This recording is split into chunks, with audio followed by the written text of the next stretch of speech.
কি গরমটাই না পড়েছে বলো, নিজেরাই নাজেহাল হয়ে যাচ্ছি।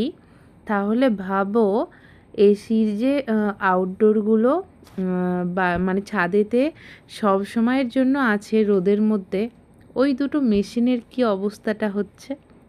তো ওদের কথা ভেবেই দুটো জিনিস নিয়ে এসেছি, দুটো আউটডোরের জন্য।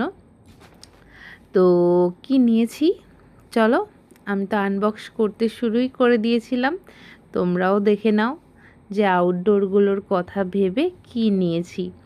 প্ল্যানিং ছিল অন্য, কিন্তু এখানে সেই প্ল্যানিং অনুযায়ী কেউ কাজ করে দিচ্ছিল না বলে আমাদের কাছে এইটাই এখনের মতন কাজ চালিয়ে নেওয়ার জন্য এটাই ঠিক মনে হয়েছে।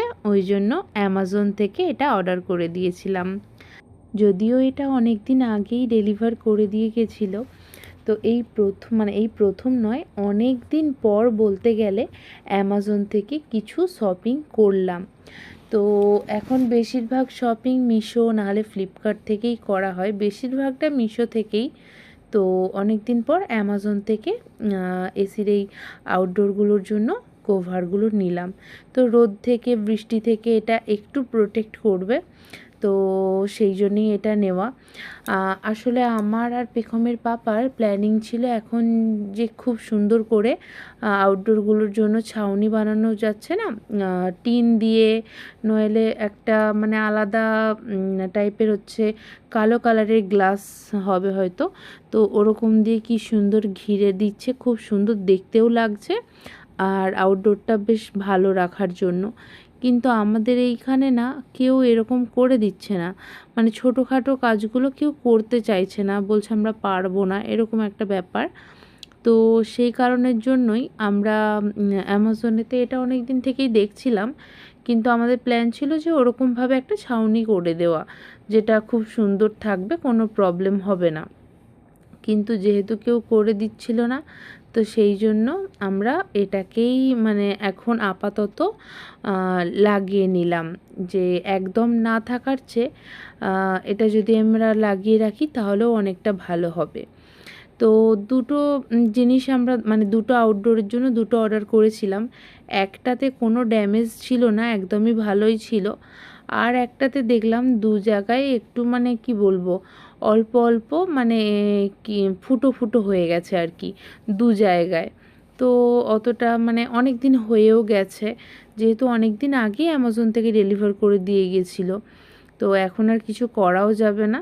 তো দেখতে পেলাম যদিও, তো তারপরে সবগুলো আমি লাগিয়ে দিয়েছিলাম। তো একটু ভালো করে তোমাদেরকে দেখিয়ে দিলাম যে কভারটার মানে কীরকম বেল্ট আর দেওয়া ছিল ওর মধ্যে। তো প্রথমটাতে যেন আমিও না বুঝতে পারছিলাম না যে কিভাবে কি করব। তো মানে এই দিকটা সোজা না এই দিকটা মানে লাগায়, আমি তো কখনো আগে এরকম দেখিনি, তো একটু ভয় লাগছিল যে ঠিকঠাক লাগাতে পারবো তো, এরকম একটা ব্যাপার। তো তারপরে লাগিয়ে ফেলেছিলাম, যদিও দুটোরই একদম ঠিকঠাক করেই। তারপরে পেখমের পাপাকে আমি দেখিয়ে দিয়েছি যে দেখো ঠিকঠাক হয়েছে তো, এরকমভাবেই লাগাই তো। তো তখন বলল যে হ্যাঁ, ফোনেতেও তো এরকম করেই লাগাতে দেখা যাচ্ছে, বেলটা নিচের দিকেই থাকে আর উপরের দিকে থাকে না। তো আমি বললাম যে ঠিক আছে চলো, আমি ঠিকঠাক করে তাহলে লাগাতে পেরে গেছি। মানে হয়তো ঠিকই করি কাজ, কিন্তু তবুও যদি একবার মানে পেখমের পাপার কাছ থেকে শুনে নিই যে হ্যাঁ ঠিকঠাক হয়েছে, তাহলে যেন একটা কি শান্তি শান্তি ব্যাপার লাগে। তো প্রথমের আউটডোরটায় আমি যখন কভারটা লাগাচ্ছিলাম তখন একটু মানে ভাবতে একটা কেমন কেমন লাগছিল, কিন্তু দ্বিতীয়টা একদম সুন্দরভাবে করে মানে পরিয়ে নিয়েছিলাম, তখন আর কোনো অসুবিধেই হয়নি। তবে এগুলো হচ্ছে কতটা কি কাজ হবে আমি এখনও অবধি বলতে পারছি না। তবে রোদ জলে তো মানে অনেক রিভিউতে দেখেছি, যেহেতু এটা অনলাইন থেকে নেওয়া এর ছাউনিটা, তো রিভিউয়ারে চেক করতে দেখলাম অনেকেই নিয়েছে, তো বলছে ভালো আর কি। তো দেখা যাক, এই প্রথম তো এটা লাগিয়ে দেখলাম গরমের জন্য কি হয় এখন। আর তোমরা কি দেখতে পারছো আমি যেই আউটডোরটাতে কভারটা লাগাচ্ছিলাম তার সাইডে কিন্তু আমার সেই ছোট্ট গরম মশলা গাছটা এখন কিন্তু অনেক বড় ও ঝাঁকড়া হয়ে গেছে। চিনতে পারছো কি তোমরা? আর তার পাশে কতগুলো জবা গাছ, লাল জবা, সাদা জবা, তো কত ছোট ছোট লাগিয়েছিলাম আগের বর্ষাতে নয়, তারও কিছুটা পর লাগিয়েছিলাম গাছগুলো। আর এখন দেখো কত সুন্দর হয়েছে। তো একটা আউটডোরের কভার লাগানো হয়ে যাওয়ার পর আর একটা আউটডোরের কভারটা আমি লাগাতে চলে গেছিলাম। তো প্রথমটাতে একটু কেমন কেমন লাগছিল, কিন্তু দ্বিতীয়টা ইজিলি একদম সুন্দরভাবে আমি আটকে দিয়েছিলাম। তো কোনো ঝামেলাই মনে হয়নি, শুধুমাত্র প্রথমেরটাতে একটু কেমন কিন্তু কিন্তু ভাব লাগছিল, একটু কেমন লাগছিল। তো এটা একদম চট করে গিয়ে ফট করে লাগিয়ে নিয়েছি। তো এটা লাগানোর পর আমি গাছগুলোতে মানে প্রত্যেকটা গাছগুলোতে জল দিয়ে দিয়েছিলাম, যেহেতু বিকেলের দিকেই আমি এটা লাগিয়েছিলাম, তখন হালকা হালকা রোদটা ছিল আর কি, পড়ে এসেছে রোদটা। তো তখন আমি একবারে গাছগুলোতে জল দিয়ে তারপরে ছাদ থেকে নেমে এসেছিলাম। তো অনেক দিন ধরেই ভাবছি যে আউটডোরে হচ্ছে কভারটা লাগিয়ে দেব, কিন্তু হয়েই উঠছিল না। আজ একটু জেদ করে, আর বিকেলবেলাও যেহেতু কোথাও যাওয়ার ছিল না, তো সেই জন্য গিয়ে কভারগুলোকে লাগিয়ে দিয়েছিলাম। তো একটা মজার কথা বলি চলো, কভারগুলো তো লাগানো হয়েই গেল।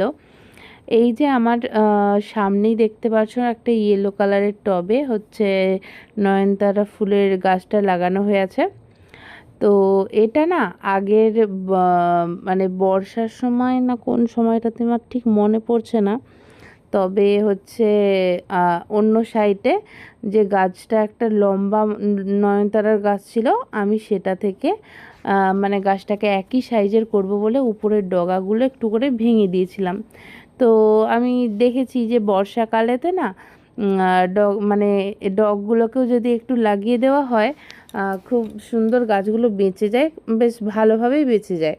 তো আমি কি করেছিলাম, সব ডগাগুলোকে যতগুলোকে আমি ভেঙেছিলাম সব ডগাগুলোকেই কিন্তু এর মধ্যে এসে রেখে দিয়েছিলাম, মানে গেড়ে দিয়েছিলাম আর কি।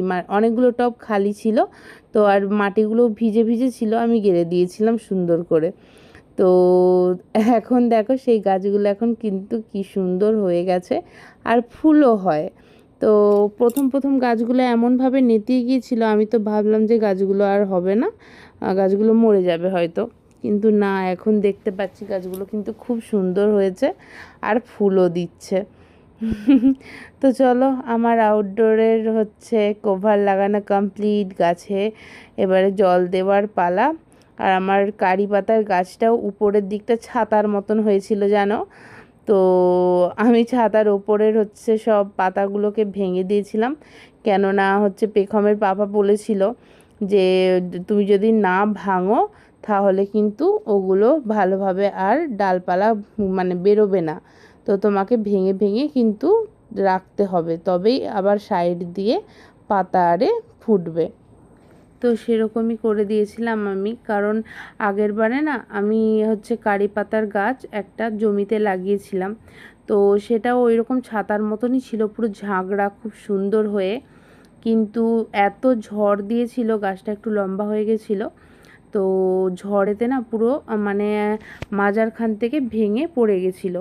তো তারপর যদিও বা গাছটা মানে বেঁচে ছিল, বর্ষার সময় আমাদের যেহেতু প্রচুর নিচু জমি, বর্ষার সময় এত জল জমেছিল যে ওই মানে জল জমে থাকার কারণে গাছটা নষ্ট হয়ে গেছিলো, মানে গোড়াতে জল লেগে অনেক দিন থেকেই জলটা মানে লেগেই আছে, না জল তো নামছিল না না, তো গোড়ায় জল লেগে গাছটা নষ্ট হয়ে গেছিলো। তো তারপর থেকে ওই জন্য আর আমি জমিতে কোনো গাছই লাগাইনি, ওই আগেই যা আম গাছ আর সব কিছু লাগিয়েছিলাম, তো তার মধ্যে যে কটা গাছ বেঁচে থাকার সে কটা আছে, বাকি অনেকগুলো লিচু গাছ, তারপর হচ্ছে করভাঙা গাছ, তারপর হচ্ছে তোমার আতা গাছ, বেল গাছটা যদিও বা ভালোই হয়েছিল বেশ, বর্ষাকালে জল জমেও কোনো মানে ওই দিকটাতে জল জমেনি, তাই জন্যে ভালোই ছিল। কিন্তু আমার একটা হচ্ছে মেশো জমিতে হচ্ছে বীজ দেওয়া মানে দিতে দিতে আমাদের ওই বেল গাছটাতেও দিয়ে দিয়েছিল, যাতে দুটো বেল গাছই একদম শুকনো হয়ে গেছিলো। তো মানে কি বলবো, সব গাছগুলো এত ভালোবেসে লাগিয়েছিলাম আর প্রচুর জল ঢেলেছি, মানে কি বলবো, গাছগুলো আমার তো পছন্দের গাছগুলো, আর আমি প্রচুর জল ঢেলেছি প্রত্যেক দিন বিকেলে, মানে সব কাজ ছাড়া হওয়ার পর নিজের শরীরের কথা না ভেবে গাছে প্রত্যেক দিন প্রচুর জল দিতাম। কিন্তু গাছগুলো যখন ওরকমভাবে মানে এক একটা করে সব মারা গেল, তো তারপর থেকে আমি আর কোনো গাছই ওই জমিটাতে লাগাইনি। যে কটা আম গাছ আছে আছে, কলা গাছ আর ওইগুলো সব আছে। তো আমি আর নতুন করে কোনো গাছ কিনেও আনিনি আর লাগাইও নি। তো চলো আজকের মতো এখানেই শেষ করছি, আবার আসছি অন্য কোনো ভিডিও নিয়ে। সবাই খুব ভালো থেকো আর আনন্দে থেকো। আজকের মতো সবাইকে টাটা।